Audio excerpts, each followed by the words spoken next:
Hello and welcome. I'm Wise Old Tree, and this is a review of Dimension 20, Season 16, Neverafter. Starting with an overview, Neverafter is a live play D&D series produced by Dropout and released in winter of 2022 through the spring of 2023.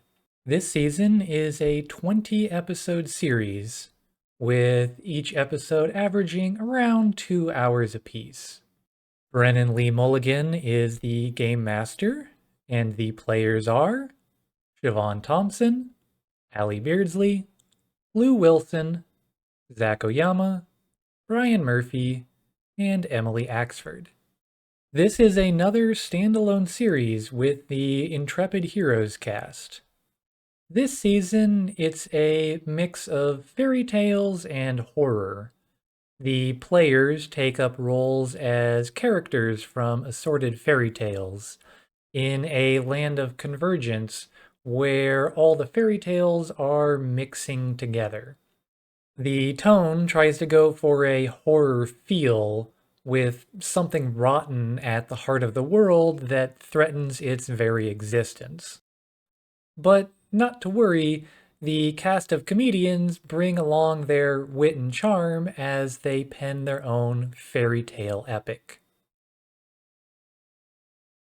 For my overall impressions, it's been a while since Dimension 20 had regular physical miniature sets like this. You'd have to go all the way back to Season 6's A Crown of Candy for the last time the Intrepid heroes got to see and interact with sets. And every set this season is an absolute work of art. I've said that I prefer physical miniature sets to other avenues of battle representation, and it's so good to see it here once again. As for the story of this season, well, Neverafter has some issues for me, and one of them is the season conceit of this being somewhat of a horror season. Neverafter has two problems when it comes to trying to hit a horror tone. One is the comedy. Horror and comedy don't mix well. Either you do one and then you do the other, or the two clash until one tone completely overpowers the other. And for Never After's case, well, it's the Intrepid Heroes, so there's a lot of comedy. I like the comedy and I laugh a lot, but it's hard to be scared when everything is funny. And then there's the second problem, which is using Dungeons & Dragons 5th edition as the base system for this season. D&D as a system is a power fantasy system, especially 5th edition. Characters have lots of abilities and are meant to feel empowered to fight and to overcome. Usually, this is great, but this is the opposite of what you want for a horror setting, because if the characters in a horror movie could just fight the monster and win, then why be afraid at all? It's the old D&D adage of if you give it stats, then you can kill it. There are a few brief moments in this season where the horror works. Brennan creating an atmosphere and environment that hits the right notes. And these moments work because they aren't undercut by jokes, and because Brennan takes away the ability of the players to properly face or fight the horror. But a few moments just isn't enough for a season that's supposed to be so much about horror and that is as long as Neverafter is. For a player to watch this season, I'm gonna go with Emily Axford once again, who plays Yifa Snorgelson. Or, Little Red Riding Hood, if the name Yifa doesn't ring a bell. Emily is really good at creating and rolling out character arcs over the course of the season, and Yifa is no exception.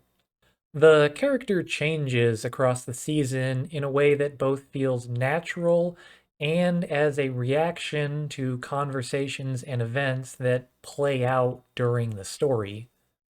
Emily, as a player, can sell both the dramatic and comedic performances really well, and never feels like she tries to undercut a dramatic scene to make it goofy instead. Emily also puts on a clinic this season of mechanical system expertise and game knowledge that is downright impressive to watch.